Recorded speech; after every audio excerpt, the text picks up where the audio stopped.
Já tô gravando aqui, quando quiserem começar, pode começar. Então bora, vou colocar aqui. Beleza. Vamos lá, então.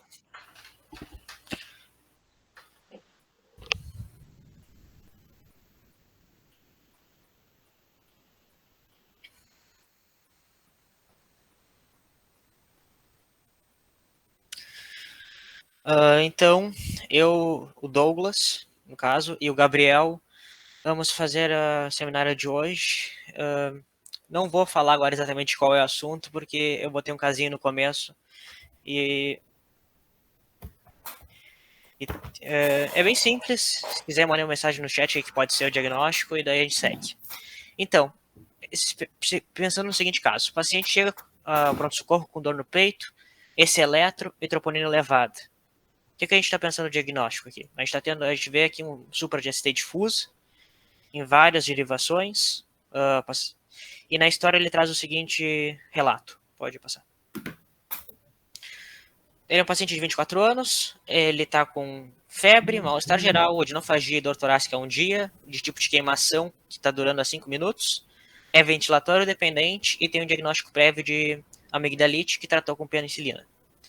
Ele tem uma troponina de 21 e nega demais patologias.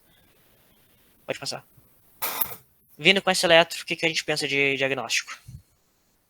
Ele está infartando? O coração inteiro? O que é? Bom, já vou dar um spoiler, assim, não está infartando o coração inteiro. Ele, no caso, seria uma pericardite aguda. Pode passar. Que, no caso, é o tema da aula de hoje. De provável etiologia infecciosa, visto aquela amigdalite, né? Então, eu e o Gabriel vamos falar hoje sobre pericardite aguda. Começando falando sobre as causas. Qual é a principal causa da pericardite aguda? Idiopática. Idiopática por quê? Porque normalmente ela é viral, mas a gente não pesquisa o vírus. Então acaba sendo classificada como idiopática. Mas pode ser bacteriana. No Brasil a gente dá bastante destaque à causa por tuberculose.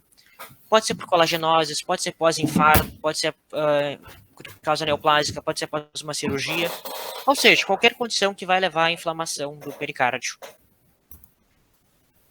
Uma tabelinha do Up2Date que mostra a mesma coisa que comentei agora. Tem várias bactérias que podem causar. Pode ser fungo, pode ser parasita, enfim. Mas normalmente o que a gente vai encontrar vai ser por causa viral. Pode passar. Aqui eu quero dar destaque, além das causas autoimunes, além das causas neoplásicas, as causas metabólicas. Aqui dá um destaque à uremia, que depois eu vou comentar que a uremia tem uma diferençazinha na hora de fazer o diagnóstico. Mas também pode ser por drogas também. Pode passar. Pericardite aguda. Quais são os sintomas que o paciente vai apresentar? Vai ter dor torácica, mas essa vai ser uma dor torácica pleurítica, que vai piorar com a expiração, vai ser ventilador dependente, vai ter um início relativamente rápido e vai estar relacionada com a posição. Isso é uma coisa muito boa, que sensibiliza muito, que ela piora ao deitar e melhora ao sentar. Isso, normalmente o paciente às vezes não nos traz essa informação, mas se perguntar e estar presente, isso vai gritar pericardite na nossa cabeça na hora. Pode também ter dispneia, pode ter tosse e soluços, se isso tiver inflamação ali do diafragma e irritação do nervo frênico. Pode passar. E no exame físico, o que a gente vai encontrar? Febre baixa e taquicardia sinusal são comuns. A gente pode ter atrito pericárdico, que geralmente tem 3 componentes, um sistólico e 2 diastólicos, e ele pode variar, pode desaparecer e retornar, então pode precisar múltiplas auscultas. E lembrando que não é necessariamente vai ter esses 3 componentes, por exemplo, se tiver uma FA, pode o componente sistólico, o atrial sistólico não estar presente. E também a gente pode ter achados de derrame pericárdico, de tamponamento, como bolhas linfofonéticas, repercussão hemodinâmica, torcente jugular e pulso paradoxal, que seria a queda da PAS, a queda da pressão arterial sistólica, no valor de maior que 10 milímetros durante a inspiração. Essa posição supina, inclinada para frente, sensibiliza a ausculta cardíaca buscando o atrito, porque aproxima, faz maior contato entre o pericárdio visceral e parietal. Bom, e o eletro? Como a gente viu naquele eletro ali no começo, a gente vai ter um supradesnível de ST difuso. A gente vai ter um infradesnível de ST em AVR, e a gente vai ter um infradesnível de segmento PR também difuso com um supradesnível em AVR. E essas alterações, elas indicam inflamação do epicárdio. Ou seja, se não tivesse inflamação, a gente não vai, o eletro pode não alterar. E um exemplo disso, como eu tinha comentado antes, a pericardite urêmica. Nela, a gente não vai ter essas alterações de eletro. Podemos não ter essas alterações de eletro. Pode passar. Aqui é um eletro típico da pericardite. A gente consegue ver supra de ST em D2, a gente vê em D3, a gente vê aqui de V2 a V6. A gente também vê esse segmento PR ali está positivo em AVR e está negativo nos outros. Está infradesnivelado nos outros. E basicamente é um eletro assim, bem típico, que dá para identificar bem. Até esse supra de ST difuso vai ajudar bastante a gente a identificar quando é pericardite. Pode passar. E tem os 4 estágios clássicos do eletro, que é algo mais teórico, assim, não é sempre que a gente vai encontrar isso. Mas o que seria o seguinte, seria no estágio 1, que nas primeiras horas e dias, a gente vai ter esse supra de ST difuso, com infra de PR. Depois ele pode normalizar na primeira semana. No estágio 3, que é uma fase subaguda, a gente pode ter uma inversão de onda T, que não tem uma duração bem documentada, e depois normalizar. Mas isso não necessariamente vai seguir essa ordem. Pode ter estágio 1 e estágio 4, ou pode seguir dessa forma. Então não é algo que tem muita utilidade na prática. Pode usar. Isso eu acredito que é uma parte muito importante, a gente saber diferenciar a pericardite aguda do IAM. E o que a gente pode utilizar, quais são os artifícios que a gente pode utilizar do traçado para fazer essa diferenciação? A morfologia do ST. Na pericardite, raramente a gente vai ter uma elevação acima de 5 milímetros. Já no infarto, a gente tem uma elevação maior que 5 milímetros do ponto J e normalmente tem uma concavidade anormal, convexa ou indomo. A distribuição de elevação de ST na pericardite é difuso, enquanto no infarto ela depende ali do vaso acometido. Na pericardite a gente normalmente não vai ter aquela imagem espelho que a gente encontra no infarto, quando infarta, por exemplo, a área oposta vai estar um infra de ST recíproco. Quanto à elevação a inversão da onda T, não é comum ver em pericardite, a não ser que a gente tenha uma miocardite acompanhando, que pode acontecer, vou comentar mais tarde. Já isso é comum no infarto. No segmento PR, essas alterações que eu comentei antes não são comuns no infarto. E outros achados, como onda T hiperaguda é mais comum no infarto. Já onda Q é também no estágio mais tarde do infarto é mais comum, não é tão comum se ver na pericardite. E prolongação de QT não é comum de ver na pericardite e pode ser vista no infarto. Bom, de exames complementares. Troponina, como a gente viu naquele primeiro caso, pode estar elevada. Isso porque ela é um marcador de lesão de injúria miocárdica, ou seja, se a gente tiver uma miocardite acompanhando, concomitante, a gente pode ter, sim, níveis de troponina, embora eles vão estar em níveis mais baixos do que a gente encontra no infarto. Raio-X e eco, normalmente vai estar normal ou vai ter derrame pericárdico. Hemograma, a gente pode encontrar uma leucocitose, um VHS e um PCR aumentado. São sinais de inflamação. Não são sensíveis nem específicos, mas pode ser útil no segmento do paciente, especialmente o PCR ali a gente pode utilizar para ver se ele está respondendo bem ao tratamento. Outros exames que a gente pode fazer, exames mais invasivos, pericardiocentese, quais são as indicações dela? Quando a gente tem um tamponamento cardíaco, ela já é diagnóstico e tratamento. Quando a gente tem uma moderada larga derrame pericárdico que está sendo refratário a tratamento medicamentoso e com sintomas severos. Ou se a gente tem suspeita de causa bacteriana ou neoplásica. E biópsia de pericárdio também é com o tamponamento que está refratário, está relapsando, suspeita de pericardite bacteriana ou neoplásica, ou pior da pericardite, mesmo com tratamento medicamentoso adequado, sem um diagnóstico específico. E nesses exames, o que a gente pode pedir na pericardiocentese, por exemplo? Pode pedir histologia, GRAM, cultura, PCR, ADA. Depende da causa que está sendo investigada, como eu vou comentar a seguir. No Brasil, a gente dá destaque à pericardite por tuberculose. E como é que vai vir essa história? Vai ser aquela história de tuberculose, arrastada, de várias semanas, dias, pode ter acompanhado de tosse, dispneia, febre vespertina, sudorese. a gente pode ter o derrame pericárdico vai ser mais frequente. E, nesse caso, com essa história, a gente vai fazer pericardiocentese, vai pedir uma cultura, vai pedir um gene expert, vai pedir um ADA, e vendo o ADA aumentado, cultura positiva, gene expert positivo, a gente vai fazer o diagnóstico de pericardite por tuberculose, e daí a gente vai tratar a tuberculose. Não vai ser um tratamento inespecífico. Então tem importância de conseguir esse diagnóstico. Bom, e falando em diagnóstico, como é que a gente faz o diagnóstico? História, exame físico. Vou dar destaque a alguns achados da história que vão nos ajudar, eu já comentei eles, mas vou reforçar, que essa dor no peito, que é a que piora deitando, é associada à inspiração, melhora quando se senta, pode ter palpitação e taquicardia, isso pode sugerir miocardite ou presença de derrame pericárdico. Pode ter síncope e pré-síncope, e isso vai sugerir também um derrame pericárdico ou envolvimento miocárdico. Sintomas pleuríticos pode indicar envolvimento da pleura. Soluços pode indicar irritação do nervo frênico. Pode ter disfagia. Quando a gente tem um derrame pleural grande que está comprimindo o esôfago. Febre. Perda de peso vai nos sugerir neoplasia, tuberculose, doenças autoimunes. História de cirurgia de cardiovascular, de trauma torácico, de doença autoimune. Uso de certas drogas, como hidrolazina, que pode ser uma droga que pode causar isso. Imunossupressão, anticoagulante. História familiar de doenças autoimunes. Enfim, tem que fazer uma anamnese completa. O que a gente vai pedir também? Eletro, raio-x de tórax, hemograma completo, troponina, VHS e PCR em todos.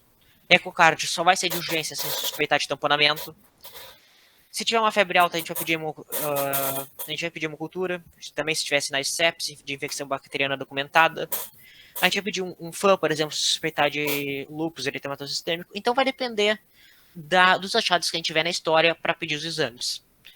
Se tiver tamponamento, a gente vai pedir a pericardiocentese, porque já vai ser terapêutica e diagnóstica. E se considerar a suspeita de malignidade bacteriana, pacientes com derrame pericárdico refratário à terapia. São esses casos que eu já tinha comentado antes que a gente vai fazer a pericardiocentese. Não precisa fazer para todo mundo. E os critérios de diagnóstico. Então, para pericardite aguda, são 2 desses 4. Dor típica, dor no peito típica, atrito pericárdico, eletrosugestivo, que é aquele com uma supradiastase difusa, ou novo ou piora do derrame pericárdico. Tendo 2 desses, a gente tem o diagnóstico de pericardite aguda. Miopericardite já precisa do diagnóstico definitivo de pericardite aguda, mais o que seria o 2 aqui, que são sintomas sugestivos, como dispneia, palpitações e dor no peito, e anormalidades do eletro, ou alterações, piora da função ventricular esquerda focal difusa, vendo pelo exame de imagem. Tem que ter ausência de evidência de outras causas, ou seja, não pode ter uma outra causa mais óbvia. E tem que ter um dos próximos. Elevação de troponina, ou outras enzimas pericárdicas, normalmente a gente usa troponina. Nova alteração de função de ventrículo esquerdo focal ou difusa, que a gente vê pelo exame de imagem também. Ou uma ressonância magnética cardíaca que indica miocardite. Então, suspeita de miocardite tem que ter o diagnóstico definitivo, mais o 2 e o 3. Provável, 1, 2, 3 e 4. E para confirmar, tu confirma com biópsia. Aqui é um algoritmo que a gente pode seguir que nos ajuda a fazer o diagnóstico. Mas é bem clínico, assim, é bem pensar o que eu já tinha comentado antes. E eu dou destaque aqui no paciente que a gente tem uma troponina elevada, que excluiu, que a gente já excluiu síndrome coronariana aguda, TEP ou uma causa aórtica. A gente feita essa exclusão, a gente pede uma eco e se tiver uma função de ejeção de ventrículo esquerdo menor de 55, provavelmente vai ser uma miocardite, e se tiver acima de 55, uma miopericardite, e isso a gente pode pedir um exame de ressonância magnética, que vai nos dar essa vai nos suportar esse diagnóstico. E daí tem um tratamento que normalmente no pericardite é bem similar ao tratamento da pericardite aguda. E falando em tratamento, dou a palavra ao Gabriel. Boa noite, então. Eu vou falar um pouquinho sobre o manejo da pericardite aguda para vocês. Vou começar falando sobre a indicação de hospitalização. A maioria dos pacientes, por eles terem a causa da pericardite aguda, a causa idiopática ou viral, que é uma doença que geralmente cursa de maneira benigna e apenas com tratamento leve, que eu vou falar agora daqui a pouco, com AINES e colchicina, ela tende a entrar em remissão espontânea. Então, a maioria desses pacientes vai ser tratado em âmbito ambulatorial, sem necessidade de hospitalização e sem necessidade de maiores cuidados, só com acompanhamento ambulatorial. Mas tem alguns pacientes que vão ter algumas características de alto risco e eles devem ser internados por 2 motivos. Para ter um suporte maior, por conta de algumas dessas características confeccionarem uma doença de maior gravidade, e principalmente para fazer a investigação etiológica e poder descobrir o que está causando essa pericardite para poder fornecer o tratamento adequado. Quais são essas características, então? Febre maior que 38 graus Celsius, que vai falar a favor de uma etiologia infecciosa, bacteriana ou algum germe oportunista. Um curso subagudo, sem uma dor de início agudo, assim, uma dor arrastada, um desconforto que o paciente tem ao longo do tempo, que vai falar mais a favor de uma pericardite tuberculosa ou neoplásica. Comprometimento hemodinâmico, que vai sugerir tamponamento cardíaco, então, como o Douglas falou, hipotensão, bolhas hipofonéticas, um paciente que tenha pulso paradoxal, com turgência jugular, são características de alto risco que vão precisar de internação. Um derrame pericárdico extenso visto no ecocardio, com mais de 20 milímetros de derrame visto no ecocardio. Paciente que está imunossupresso ou que é imunodeprimido também vai necessitar de internação. Pacientes que estão em tratamento com antagonistas da vitamina K ou com novos anticoagulantes orais são pacientes que têm maior risco de sangramento, fazer um hemopericárdio e com isso gerar um tamponamento cardíaco, então são pacientes que tu tem que ter um cuidado maior com eles. Pacientes vítimas de traumas agudos e que tenham elevações de troponina em enzimas cardíacas que vão sugerir uma miopericardite, também são pacientes que falam a favor de uma internação por um manejo hospitalar da pericardite aguda. Então, vamos começar com o caso clínico para a gente ter uma noção de quais pacientes a gente vai ter que atender em âmbito ambulatorial e quais pacientes a gente vai precisar internar. Então, o primeiro caso é o João, 26 anos, paciente previamente rígido, iniciou um quadro de dor retroesternal aguda há 3 horas enquanto estava assistindo aula. A dor era de intensidade 7 em 10, sem radiação, com piora ao decúbito dorsal e melhora na posição sentada. Ao exame físico, o paciente estava em bom estado geral, afebril, pressão arterial de 120/80, frequência cardíaca de 80 batimentos por minuto e respiratória de 14 movimentos respiratórios por minuto. A ausculta dele, bolhas normofonéticas, ritmo regular em 2 tempos e um ruído audível tanto em período sistólico quanto diastólico. Na suspeita ali da dor cardíaca, então, foi feito um ECG que mostrou supradesnivelamento de STs difusos e infras de ST em AVR e V1. A dosagem das enzimas cardíacas dele não tiveram alterações e o ecocardiograma também não teve particularidades. Então, esse paciente mostra para a gente um caso típico, pela história e pelos exames ali feitos, um caso que fala muito a favor de uma pericardite aguda viral ou idiopática. Então, esse paciente pode muito bem ser tratado ambulatorialmente, com acompanhamento, dosagem de PCR, eventualmente, e tratar em casa sem maiores preocupações. Agora, o outro caso é o caso do Bruno, que tem 50 anos, é um paciente HIV positivo. Apresenta quadro de desconforto retroesternal há 3 meses, qual piora com a inspiração profunda ou com a tosse, sem irradiação e que piora o decúbito dorsal e melhora sentado. Ao exame físico, o Bruno está em regular estado geral, temperatura axilar de 38 graus Celsius, pressão de 86/60 milímetros de mercúrio, frequência cardíaca de 110 e respiratória de 18. A ausculta cardíaca dele com bolhas hipofonéticas, um ritmo regular em 2 tempos, e tu não auscultou sopros, no caso do Bruno. O eletrocardiograma dele mostra supradesnivelamento de STs difusos também, assim como o caso do João. E as enzimas dele estavam elevadas, com troponina ultrassensível acima de 50 nanogramas por decilitro e CKMB de 90,3, aumentada segundo os valores de referência. O ecodopplercardiograma dele evidenciou um extenso derrame pericárdico, comprometendo a função cardíaca. Então, esse paciente, eu coloquei praticamente todos os fatores de risco para a gente se atentar. Então, é um paciente que é imunodeprimido, que já é uma coisa que nos fala a favor de doenças oportunistas, tuberculose, outras causas nesse tipo, que tem esse desconforto, os sintomas dele são subagudos, já tem sintomas ao longo prazo, 3 meses, está febril, hemodinamicamente instável, hipotenso, taquicárdico, com bulhas hipofonéticas.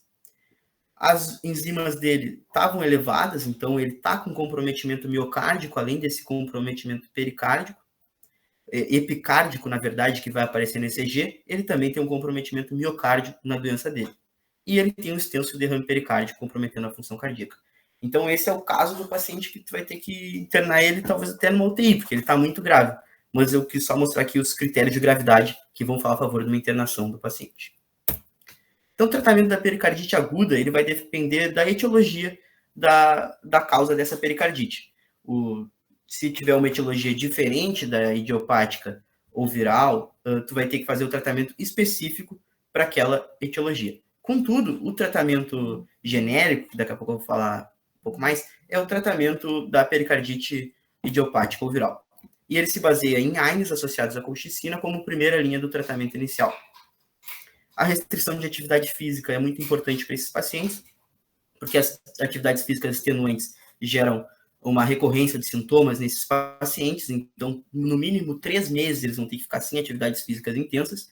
Pacientes que fazem atividades físicas competitivas têm que ficar 6 meses longe das competições, e se o paciente tiver um comprometimento miocárdico ali, através do aumento das enzimas cardíacas, esse tempo pode até aumentar. E também é muito importante tu avaliar complicações e tratar essas complicações. Dentre as principais complicações estão o tamponamento cardíaco e a pericardite constritiva. Então, o tratamento da pericardite viral ou idiopática, como eu falei para vocês, é o tratamento mais genérico, porque ele vai visar melhorar a inflamação do pericárdio e aliviar a dor do paciente, além de prevenir a recorrência dessa doença. Então, praticamente todas as etiologias, tu vai fazer alguns componentes, claro, algumas dessas medicações são contraindicadas em algumas causas, mas essa é a base do tratamento da pericardite. Claro, se o paciente tiver outras etiologias, tu vai tratar as outras etiologias para poder resolver a causa. Então, vamos falar um pouquinho dos AINES. Os AINES vão ser usados em praticamente todos os pacientes, exceto contraindicações, como, por exemplo, paciente em insuficiência renal, porque tu vai piorar a função renal do paciente. Então, quais drogas podem ser usadas? O AS, em dose anti-inflamatória, de 650 a 1.000 mg 3 vezes ao dia. Ibuprofeno, de 600 a 800 mg 3 vezes ao dia. E a indometacina, 25 a 50 mg 3 vezes ao dia. Detalhe que a indometacina tem um perfil de efeitos adversos maior do que as outras drogas.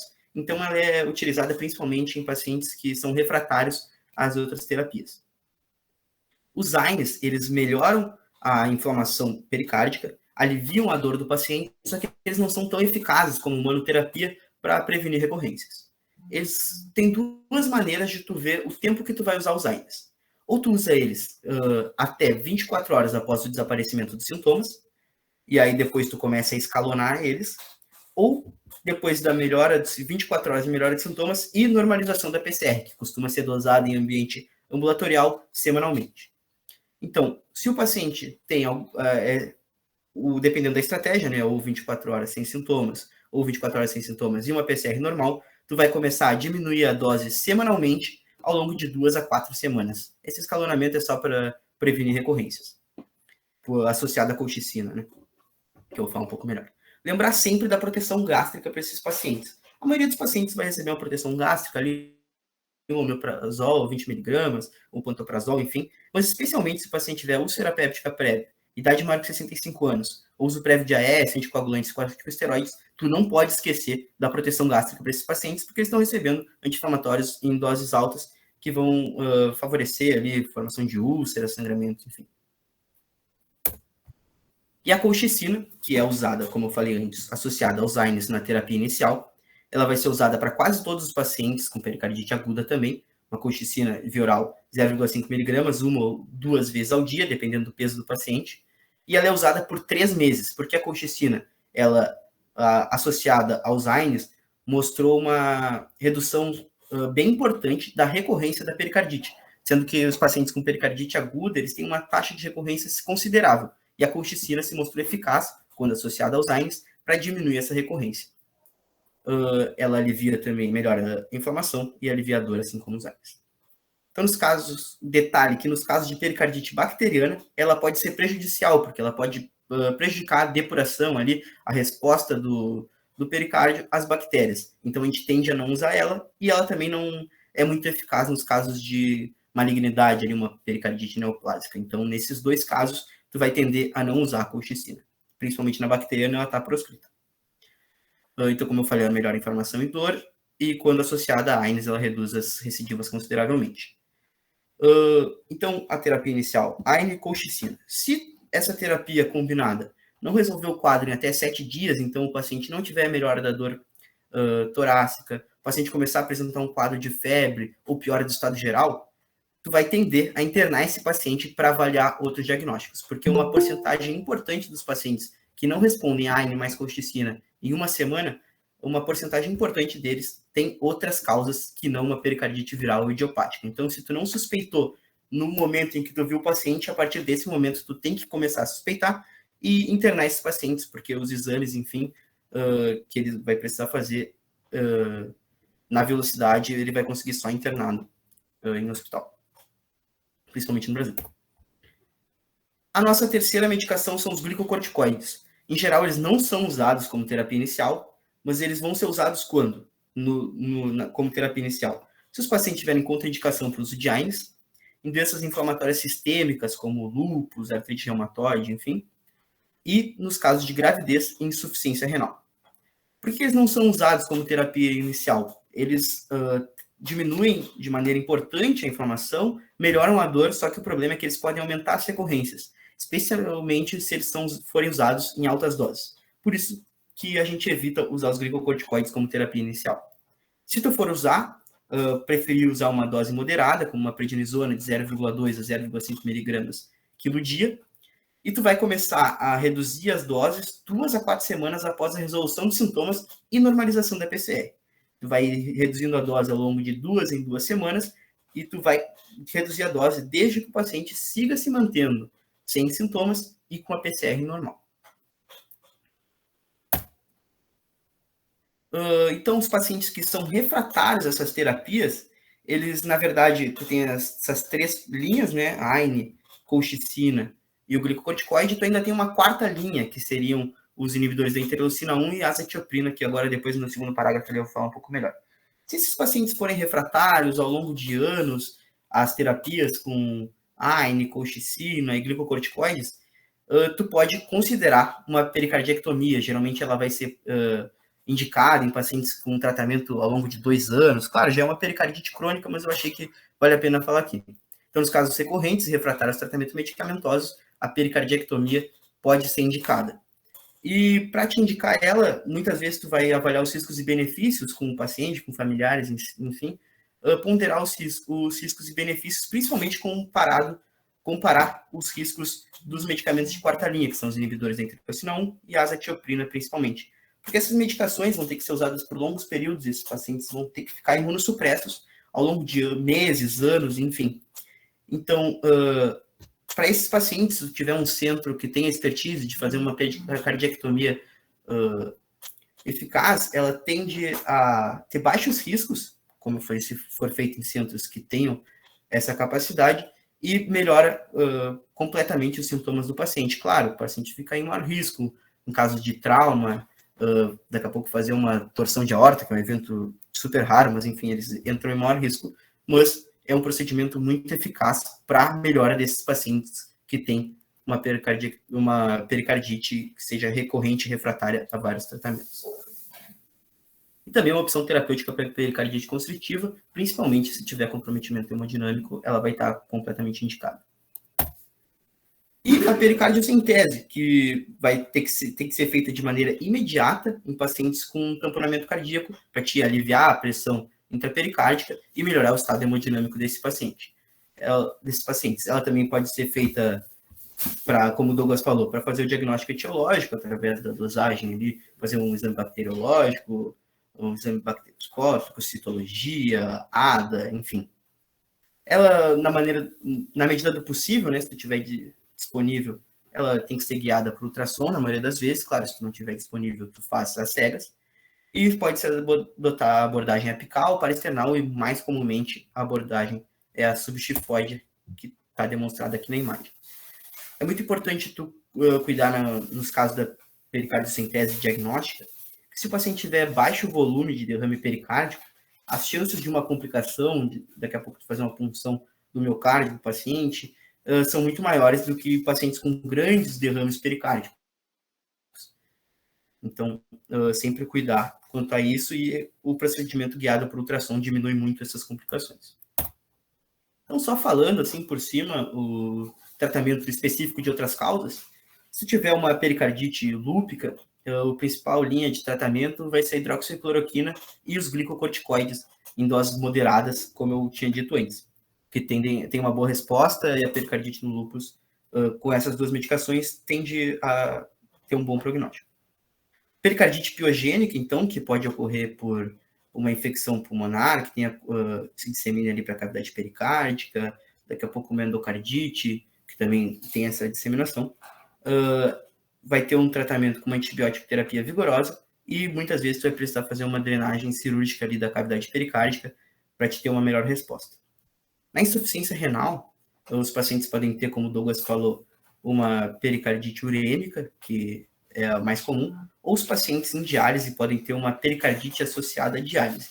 Em ambos os casos, o tratamento vai ser, além do tratamento para pericardite idiopática ali, como eu tinha dito, para melhorar a inflamação, enfim, sempre tomando cuidado com o uso dos AINES, o início ou a intensificação da diálise tende a aliviar a pericardite nesses pacientes também. E no caso de uma pericardite tuberculosa, tu vai adotar o mesmo esquema da tuberculose pulmonar, RHZE, e os corticoides podem ser usados se o paciente tiver uma pericardite constritiva, sem comprometimento hemodinâmico, ou um alto risco para o desenvolvimento da pericardite constritiva. E eu acho que era isso que eu tinha para falar.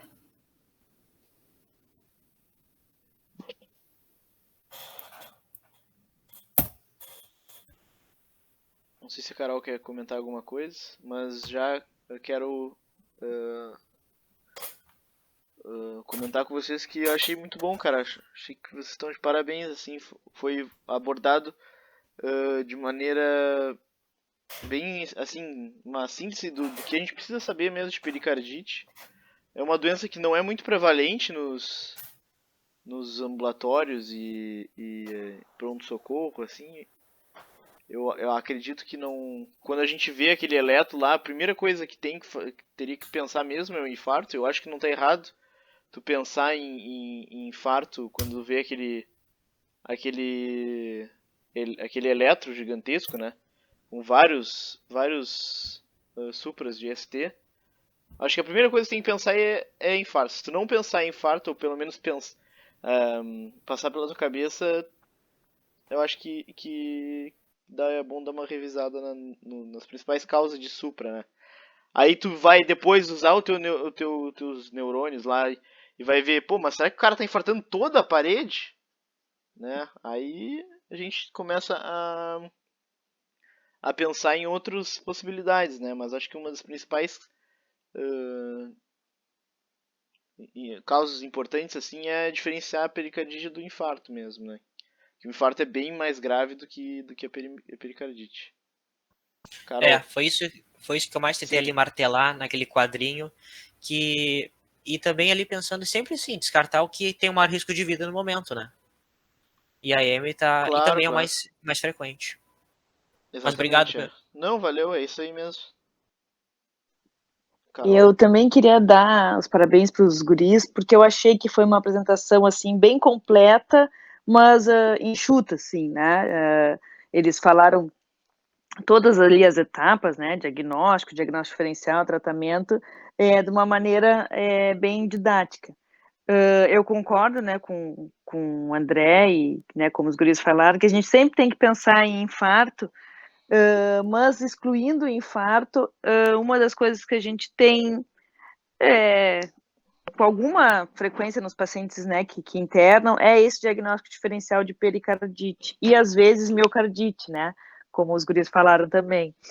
Então, na dúvida, a gente vai internar, principalmente se o paciente tiver, né, algum quadro que possa evoluir para alguma gravidade, né, tipo comorbidades ou, né, a gente pode ter num quadro inicial, é difícil a gente ter um choque por tamponamento, mas, né, num quadro mais arrastado pode ter. E os guris falaram também que eu ia dizer que era importante, principalmente aqui no Brasil, a tuberculose, né? Então, um dos piores casos que eu vi de pericardite foi uma pericardite tuberculose, que foi evoluindo, aí era, né, não se fazia o diagnóstico, e foi indo, o paciente, né, não melhorava nunca, e aí com pericardiossentese, e até fizeram biópsia também, porque tiveram que drenar, porque ele fez um derrame muito grande, né, se conseguiu o diagnóstico de tuberculose, e aí o tratamento definitivo, porque não adianta a gente dar só sintomático se tem uma causa, né, que não seja viral, né, que se tem uma causa assim, né, uma tuberculose ou uma doença autoimune, a gente, né, ou bacteriana, até a gente tem que tratar a etiologia, né. Então achei que os guris apresentaram muito bem, né, parabéns, achei ótima apresentação. Eu acho que é isso, né, prof? Além de tu conseguir fazer o diagnóstico, é tu saber a hora de investigar outras causas, né, que não é idiopática ou viral. Exatamente. Paciente que não responde ali a terapia, claro, ele tem uma grande chance de ter uma pericardite idiopática ou viral que seja refratária ao tratamento, né?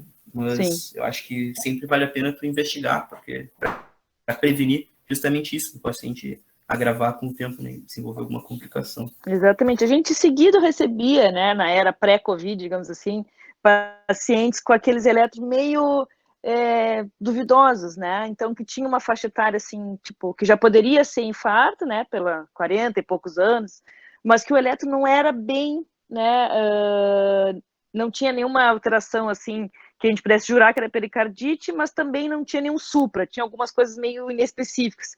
E aí, na dúvida, a gente interna, né, e investiga, né? Então, algumas vezes a gente acabava recebendo pacientes como síndrome coronariana aguda, que na verdade eram pericardite, mas que não tinham componentes bem específicos, né? E daí se investiga e, né, se for só uma pericardite sem complicações, o paciente tem alta rápida.